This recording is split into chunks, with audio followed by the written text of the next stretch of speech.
ఈరోజు రొయ్యల గోంగూర తయారు చేయడం చూద్దాము.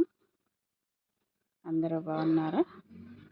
కళాయి తీసుకొని కళాయిలో ఆయిల్ పెట్టి ఉల్లిపాయలు వేసాను. అవి వేగాక కూరకు సరిపడా అల్లం చిల్లిపాయ పేస్ట్ యాడ్ చేశాను. అది పచ్చివాసన పోయి మంచిగా వేగాక రొయ్యల్ని ముందే ఉడికించి తీసుకొచ్చింది మా అత్తయ్య ఊరి నుంచి. అవి ఇప్పుడు కొద్దిగా వేసి రొయ్యలు గోంగూర చేస్తూ ఉన్నా. ఆల్రెడీ వాటిని నీట్గా శుభ్రం చేసి పసుపు ఉప్పు వేసి ఉడికించి తీసుకొచ్చారు 2 కేజీల దాకా. దాంట్లో 2 పచ్చిమిర్చి యాడ్ చేశాను. ఆ ఉడికించిన రొయ్యల్ని నెక్స్ట్ కరివేపాకు యాడ్ చేస్తున్నాను.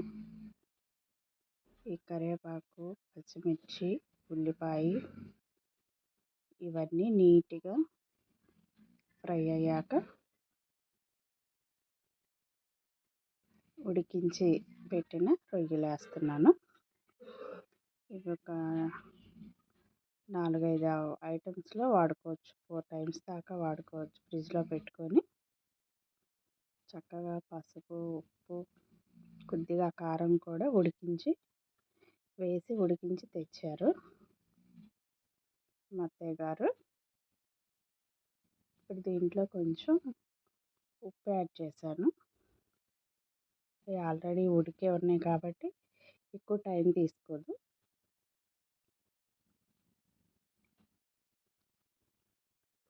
కళ్ళుప్పు యాడ్ చేశాను. నెక్స్ట్ కారం యాడ్ చేస్తున్నాను.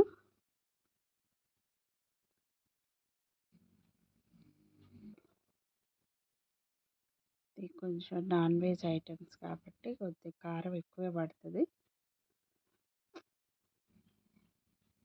కొంచెం గోంగూరలో కూడా పచ్చిమిర్చి, ఉల్లిపాయ, టమాటా కొద్దిగా ఆయిల్ వేసి ఉడికించాను. ఇప్పుడు ఇది కొద్దిగా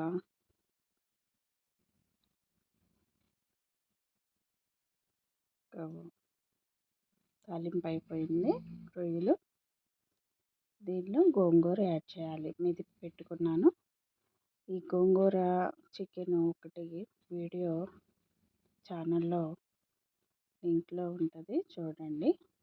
అది గోంగూర చికెన్ చేసిన, గోంగూర రొయ్యలు చేసిన, గోంగూర మటన్ చేసిన ఫస్ట్ కొద్దిగా గోంగూర ఉడికించి మెదుపుకోవాలి. ఈజీగా అయిపోతుంది. ఇప్పుడు ఆ గోంగూర ఉడికించి మెదిపిన ముద్ద వేస్తున్నాను. గోంగూర ఇది పుల్లటి గోంగూర.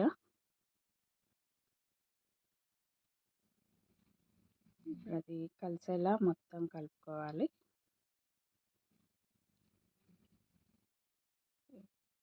కలిపాక ఈ గోంగూర రొయ్యలు ఎంతమందికి ఇష్టం కామెంట్ చేయండి. లేదా వేరే పద్ధతిలో చేసినా కూడా కామెంట్ చేయండి.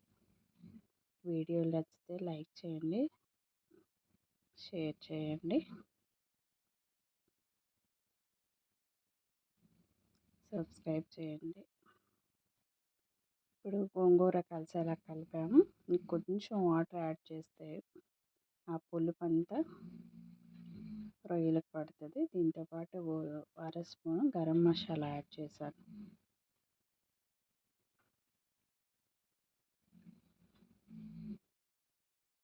అది కూడా వేసి తిప్పాక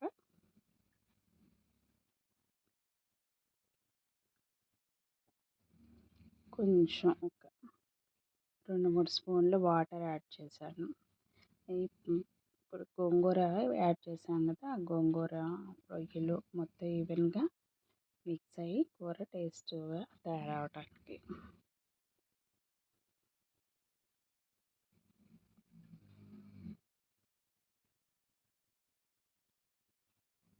గోంగూర ఉడికాక కొద్దిసేపు మూత పెట్టాను. 1 నిమిషం పాటు, 1-1.5 నిమిషం.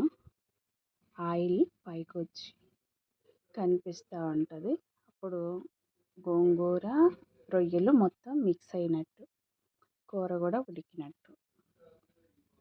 దాన్ని నీట్గా మళ్ళీ ఒకదానికొకటి మిక్స్ చేసేసి కలిసేలా తిప్పుతూ ఉన్నాం.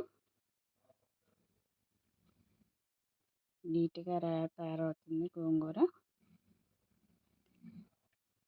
ఫైనల్లీ గోంగూర కొద్దిగా కొత్తిమీర యాడ్ చేసి ఆపేసాం. Thank you so much.